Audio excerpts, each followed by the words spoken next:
Ah oui, il y a plusieurs qualités de son, tout un monde de sons. Il y a les clics, et puis il y a les sifflements, et les vocalises.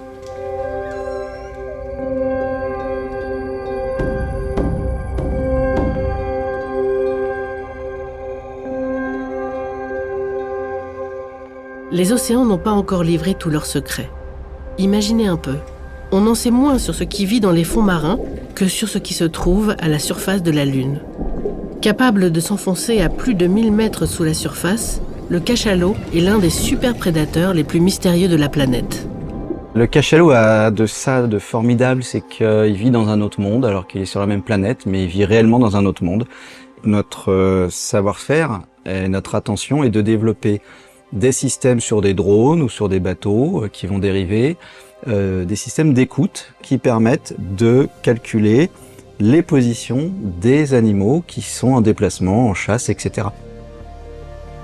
On cherche le comportement des déplacements et des relations entre les individus et avec leur milieu, avec le son. Si on sature le milieu de bruit et on casse ces communications, on les exclut du milieu. S'ils vont ailleurs, on va en pâtir parce qu'ils régulent la chaîne trophique. Et puis, le ailleurs, il est de plus en plus petit. À force de fractionner les habitats, l'humain rend les ailleurs inexistants. On appelle ça des espèces parapluies, et pas pour rien. Sous elles sont protégées la biodiversité. Immense, profond, inhospitalier aussi. L'océan impose des défis techniques qui n'existent pas sur Terre. Au CNRS, 1000 scientifiques, une cinquantaine de laboratoires sont à pied d'œuvre pour en percer les mystères. De plus en plus sophistiqués, de moins en moins invasifs, les outils qu'ils développent s'intéressent tout autant aux espèces et aux écosystèmes qui peuplent l'océan qu'à la nature et au comportement des masses d'eau qui le composent.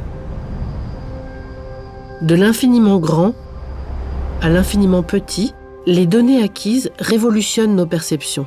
Partagées à l'échelle mondiale ou mises au service des populations locales, elles permettent notamment d'anticiper les changements à l'œuvre. On a développé avec toute une équipe de collaborateurs, donc des mathématiciens, des physiciens, des numériciens, un outil de calcul qui s'appelle UAINA pour établir des cartes de prédiction de risque. Nous, ce qu'on fait en travaillant avec des physiciens, c'est essayer de comprendre les situations, les configurations pour lesquelles ils ont besoin de calculer le mouvement des vagues. Donc en fonction de cette situation-là, nous, on va simplifier les équations, on va regarder comment elles fonctionnent et dans ce mécanisme complexe, on va enlever certaines parties qui, dans cette configuration-là, ne sont pas utiles.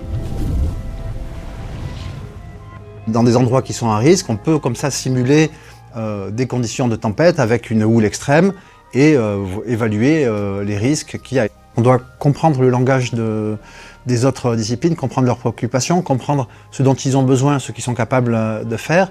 Et donc en fait, pour ça, il faut des lieux de rencontre qui permettent ensuite d'orienter ces recherches, de choisir un thème de recherche qui fait sens quelque part, parce que c'est important aussi quand on fait de la recherche de se dire qu'on travaille quand même un peu pour la société. Oui.